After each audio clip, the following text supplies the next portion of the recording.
Hello, I'm Elgato and welcome back to the Minecraft update video. Today I have some pretty exciting news to share with you all because a brand new snapshot is out for Minecraft Java, but also a brand new beta is out for Minecraft Bedrock, and between them, this is the biggest week of updates we've seen for Minecraft 1.14 just yet, and one of the biggest update weeks we've seen in general ever. It's huge, and although there is a big catch attached to that we'll get into later, there are huge sweeping changes to villages, there are 2 brand new mobs, and there's just a lot of other stuff we'll be talking about in today's Minecraft update video, which I hope you all do enjoy. You can like this one if you do like it, because it helps out the channel a lot. Lets me you do like this update with all the brand new things. There's 2 brand new mobs, there's a renamed mob, there's the new villager changes, there's the new everything in there spawn, and you can like this video and let me know that you like seeing that sort of stuff and want to keep on seeing news about 1.14. And just a heads up as to why the audio sounds a bit different. This is because of the fact that I'm recording using the laptop's integrated audio. My microphone seemed to break, so there's going to be a lot of weird things, both gameplay and audio-wise, that I hope you can put up with, because this is how YouTube sounded in 2011, and now we can go back in time with a 2011 news video, but it's about 2019 news. So with that said, let's dive straight into this, and let's start by talking about the fact that there are 2 brand new mobs in this update. Let's not beat around the bush. There is a brand new wandering trader, and there is a brand new trading llama. I'm showing you the spawn eggs here just to confirm they are new, because they look suspiciously like the villagers, as you can see right here, and they look suspiciously like regular llamas, because they're basically the same, but with some key differences. So again, I'm going to be mostly explaining this in the Bedrock beta, because the Bedrock beta has a lot more, I would say, fleshed out of both these things, but just bear in mind that there are 2 brand new mobs that are separate to villagers. They're going to spawn in entirely separate places. It's super interesting, it's super new, and unlike the image on their website, they don't actually come with their own structure. That's kind of a big misconception about them. So keep in mind,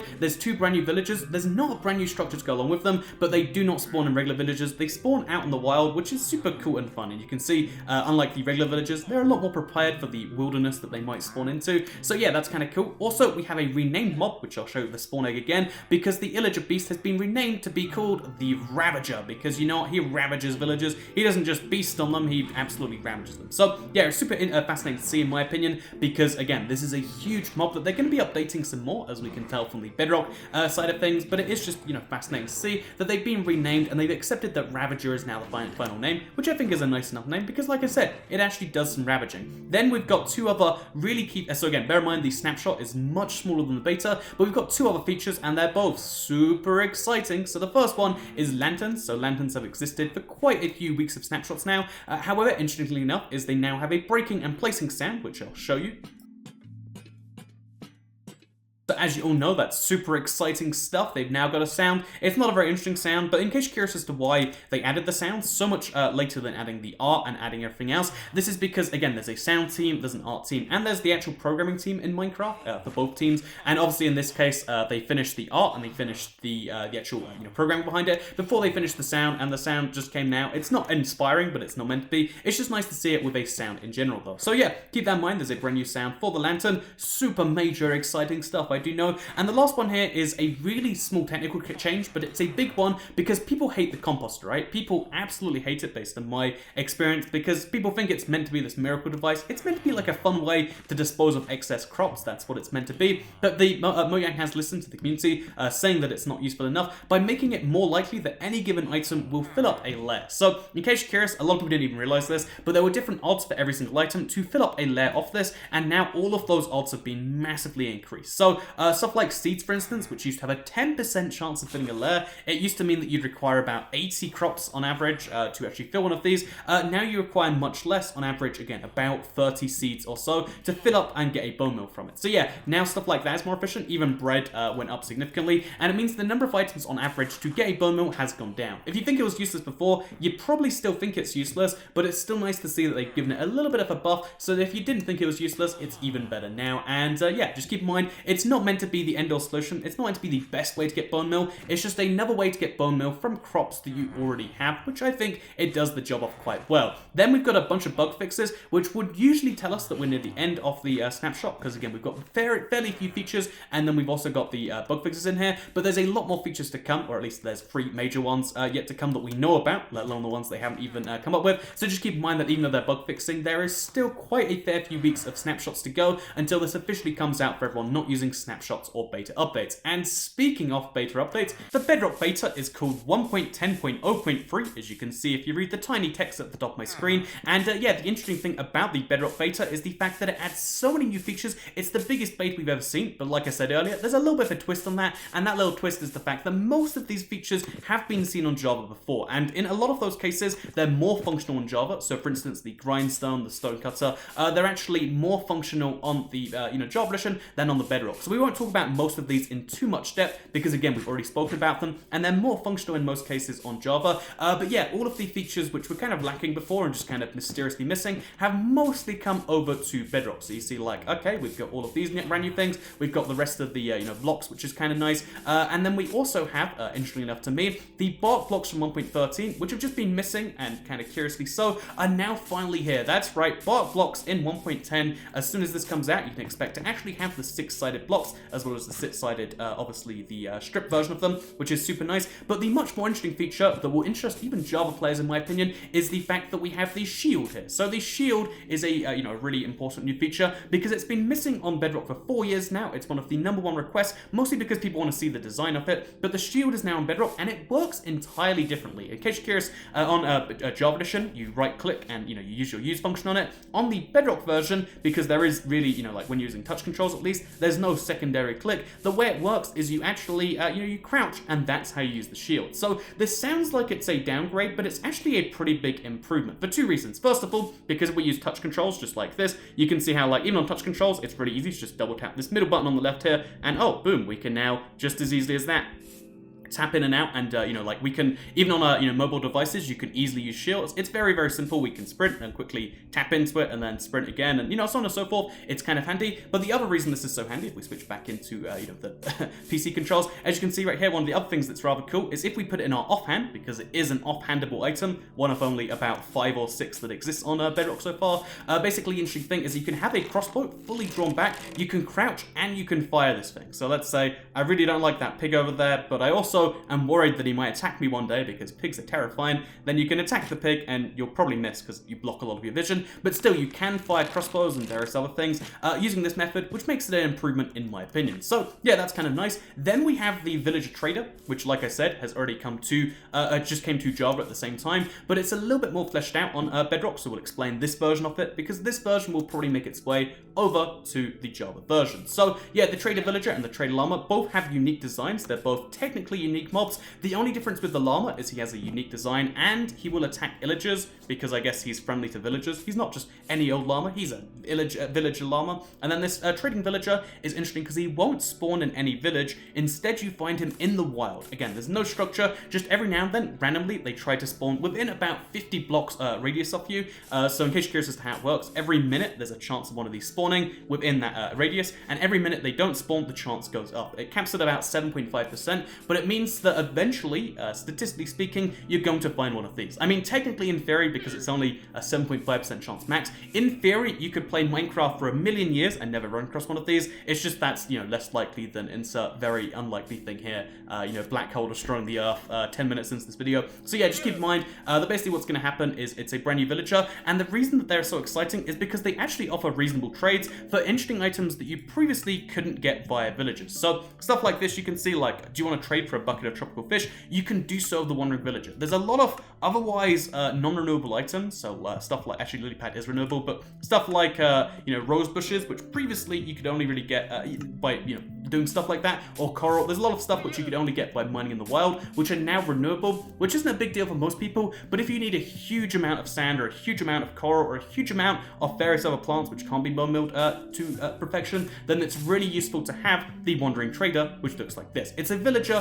which goes between villages and actually gives you good deals rather than ripping you off like every single other villager does all the time, and it's just super nice to see in my opinion. Next up, we're gonna give you a peek behind the new villagers, because villagers have changed significantly in a way that I think is kind of positive and makes sense. So what we've got here is we've got a villager house made out of barrier blocks. So It means we can see into the villager's house at night, and you can see something interesting that happens with villagers, which is the fact that they now actually use the beds in their house. So apparently, looking into the villager bedrooms is not approved upon here. So we'll just look into the windows. Will be a little bit of a scary man peep in the corner here, and you can see how sleeping in this little hut is a villager. So have you ever wanted to watch villagers sleep at night? Just creepily peer in their windows and look at them? If the answer to that question is yes, then I've got some concerns and some other things I'd like to ask you. But yeah, basically you can now see villagers sleep. Villagers now do exist in a sleeping form.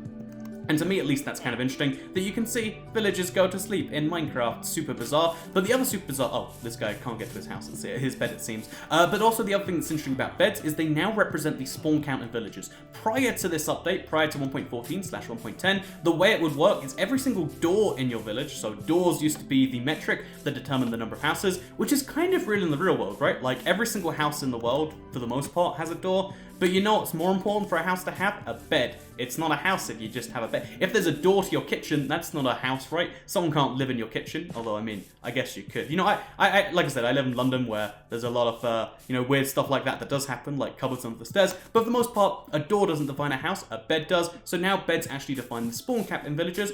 Also interesting, this is a little bit of a secret feature, but now villagers, if you offer them emeralds, they'll show you what they have to trade. You don't have to go into the interface, so if I offer this guy emeralds, he'll offer me some bread just like that. So yeah, that's just a little preview of the fact that, oh, 1 emerald equals 2 bread. Also interestingly, to me at least, is they've made the trades much more reasonable. So like, you know, like an emerald giving you 2 bread, rather than 18 emeralds giving you 1 bread. There's a lot more reasonable trades going on, and also villagers will work their way up the hierarchy and trade with each other. It's super interesting that villagers now have their own fun little behaviors, and it's something you'll see in this update. Also, the new villager looks and the new villager blocks and the new villager everything is all here, so as you can see, it's new villager stuff, which is kind of cool. Personally, my favorite new villager design is the Plains Blacksmith. As you can see, it's the old blacksmith, but 1, we've got the grindstone for when that's useful. 2, it's just a much nicer looking version, in my opinion. Like, I just like this thing a lot. And 3, you keep the old benefit for blacksmith chest, which is of course the free loot. You know, we're only coming here for the free loot, and you can still get that, which is wonderful. So yeah, that is the big change there. Also, you'll find all the other blocks around here, so barrels, for instance. Also, on top of all of this stuff, there's also the brand new berry bushes from Java. They're not significantly changed, as far as I can tell. And then also, we've got the villager outposts, which are also not significantly changed, but are nice. Also, we've got the Ravager here too. New behavior is coming soon, so expect to see another change to that for both Java and for Bedrock. Also, we've got just over here, as you can see, so a little outpost, which will spawn somewhere near some village nearby, usually.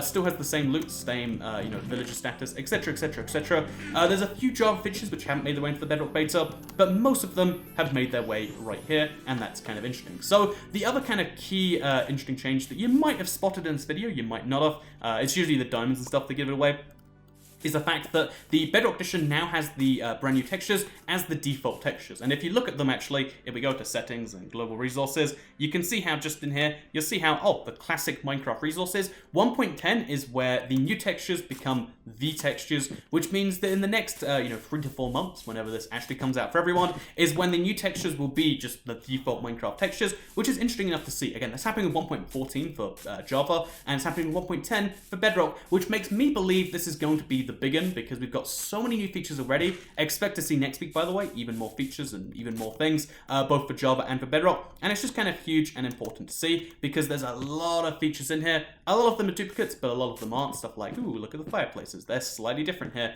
Stuff like, oh yeah, you can trade the villagers and they'll offer you things. Except the wandering traders, they don't seem to care about you in the slightest, as far as I can tell, unless you hurt them, it seems. Oh, the other thing I've got to mention about these is they'll always despawn within 2 minutes, I think it is. Sorry, within 2 Minecraft days of you finding them. So 2 Minecraft days after finding a wandering trader, he will vanish and you have a chance to find another one. And also on Bedrock, but not on Java, they'll spawn with 2 llamas leashed to them at all times. So yeah, they carry around their stuff on the llamas, even though there's no chest for them, which is kind of weird. Also, you can ride one of these llamas if you want to. It's an interesting feature of this update, at least to me it's interesting, and that's something you might not realize. So yeah, fun fact of Toycat is let's just break through these barriers and jump on the llama, shall we? Fun facts of Toycat that you might not have known is you can ride their llamas, and I know it's kind of weird to do so, but you totally, maybe I'm wrong about that. Anyway, with that said, One thing I wanted to do while we get out of this little cage here is talk about the fact that we also have a little bit of other Minecraft news this week. Not very much, but Aubrey Norris did confirm, she's the head of communications at Minecraft, in case you're curious. She did confirm that 1.9 is on its way, so as 1.10 comes out for beta users, 1.9 will come out for non-beta users. It's not the hugest of updates. Again, even this first beta has more features than that entire update combined, at least that's my take on things, but it's still kind of cool to see that there'll be a whole new set of features. And also, interestingly enough to me, is the fact that the crossbow still is behind experimental gameplay in 1.9. So yeah, only in 1.10 is the crossbow actually an actual feature, as opposed to kind of like a half feature you have to turn on experimental gameplay for. That's why I have a crossbow in my world, and a lot of people don't. I don't know, just fun fact of Toy Cat. So yeah, I find this kind of cool personally. Maybe you do too. You can like this video if you do like it, because it helps out the channel a lot, and lets us know you do like these sorts of videos. I know that the gameplay on this was rough and a little bit laggy in places. I know that the audio is rough because it's integrated into my laptop, but I really wanted to let you know about this stuff because right now I am literally, in a mountain area. Like, actually, let me show you. So, hello, I'm IBX Toy Cat. This is what I really look like. There's a moose up there. Look how crazy that is. What I can actually just do is pick you up and I can show you the fact that not only is there a moose, which should be proof enough, but also if we step outside, you'll see that this very much is Canada, because look at all the snow. It's like -8 out here. It's so cold already and I'm wearing a jumper. I just wanted to say thank you very much for watching this video. I know that the video is a little bit rough in places, and I know the audio sounds like I'm back in 2011 or 2010, maybe even 2009 or something like that, but I appreciate you all sticking through it regardless, because I want to get some news to you in whichever way it takes, even if it means waking up super early, which I had to do, even if it means recording my laptop in the middle of a very bizarre place. But thank you for watching this video, thank you for sticking with it, and for allowing me to do stuff like seeing Canada, because that's only possible because of you supporting this channel. So thank you for watching, and I'll see you all next time. Goodbye.